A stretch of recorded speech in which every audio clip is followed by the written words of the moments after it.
The Athletic qui annonce que Vini refuse de prolonger à cause des tensions avec Xabi Alonso. Il est sous contrat jusqu'en 2027.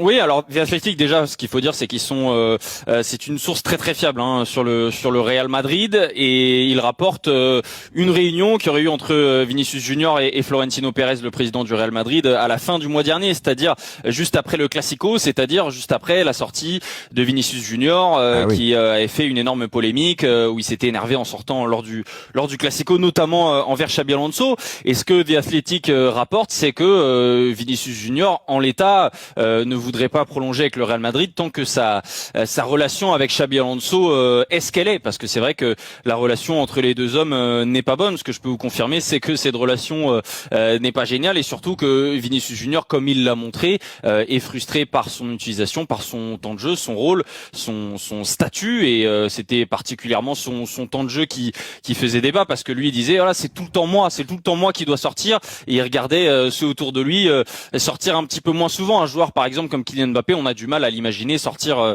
dans un classico comme ça, surtout que Vinicius Junior avait fait un grand match à ce moment-là. Et ce qu'on peut vous dire aussi, c'est que Vinicius Junior, c'est pas le seul qui est frustré dans ce vestiaire, ou qui a une certaine forme de frustration par rapport à son rôle et son utilisation. Il y a d'autres joueurs qui ne sont pas satisfaits de leur temps de jeu ou du poste auquel ils jouent. Et c'est vrai que le souci sur ces dernières semaines, au-delà du jeu au Real Madrid, c'est qu'on a un Xabi Alonso qui est arrivé au Real Madrid en misant toute sa communication sur la méritocratie, sur le fait qu'il n'allait pas faire de cadeaux à un tel et un tel. Et c'est vrai que depuis quelques semaines, on a l'impression que ce discours-là est peut-être soit en train de se perdre, soit en tout cas ne parle pas à tout le monde, et qu'il n'a pas la mainmise parfaite entre guillemets sur les états d'âme de tous les joueurs. Est-ce que ça peut marcher, la méritocratie au Real, les gars, d'après vous? Qu'est-ce que vous pensez de ce dossier Vinicius?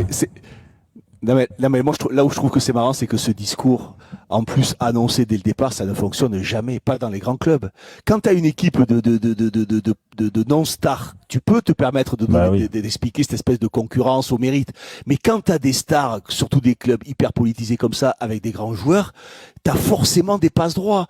Et au bout d'un moment, il faut pouvoir jongler avec ça dans une forme de discours et externe et interne qui est forcément différent. Quand tu t'as Vinicius, Mbappé et d'autres, et Bellingham et d'autres stars qui font que elles vont avoir des baisses de régime, c'est la grande force d'Ancelotti par exemple. Ancelotti a toujours par exemple su protéger ses stars.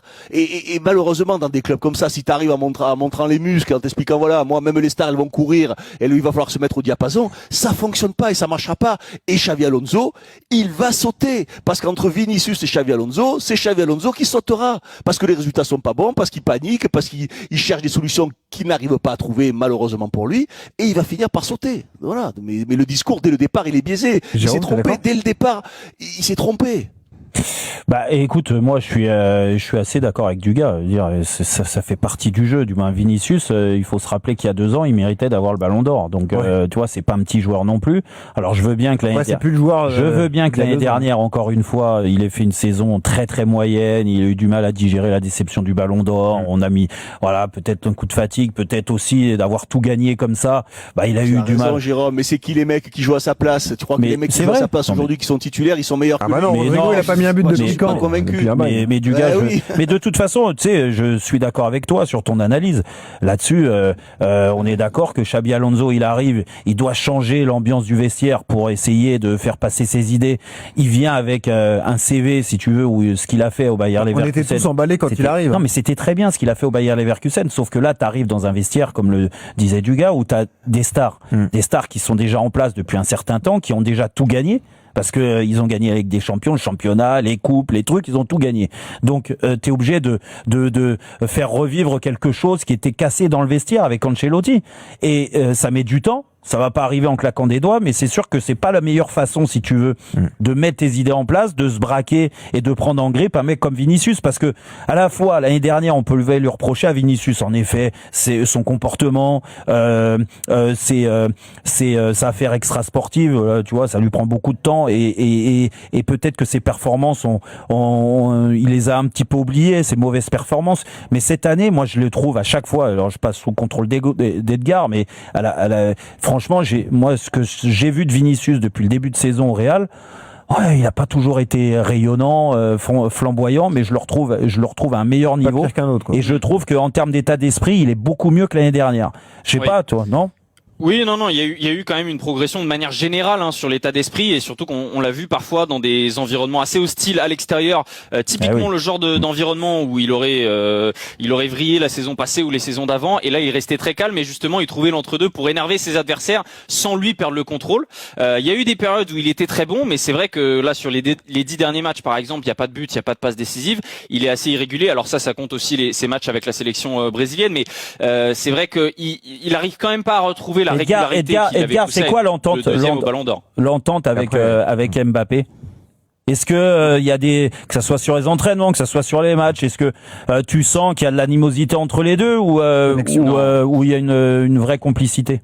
Non, il y a une complicité entre les deux, on le voit à l'entraînement. Maintenant, ce qui manque, au-delà de la bonne entente entre les deux, des sourires et des blagues, encore à l'entraînement, Mbappé le chambrait l'autre jour, mais ce qui manque encore, c'est la connexion entre les deux qui, mine de rien, est assez décevante, parce qu'on s'imaginait tous quand ils allaient signer, quand Mbappé a signé au Real, qu'ils allaient faire mieux ensemble, et surtout que Vinicius avait été un franc partisan de la venue de Kylian Mbappé. Il lui a envoyé des SMS, des textos pour qu'il vienne au Real Madrid. Un entraîneur qui va, excuse-moi, mais un entraîneur qui signe au Real Madrid avec un effectif comme ça.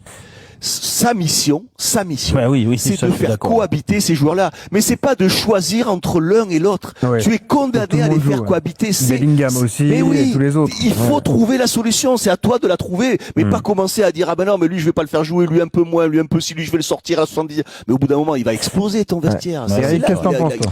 Bah, écoute, on a souvent fait le débat sur les qualités qu'ont les entraîneurs qui entraînent ces équipes-là. Les équipes comme le Real, le Barça, le City, Liverpool, puisqu'il y avait Klopp à l'époque.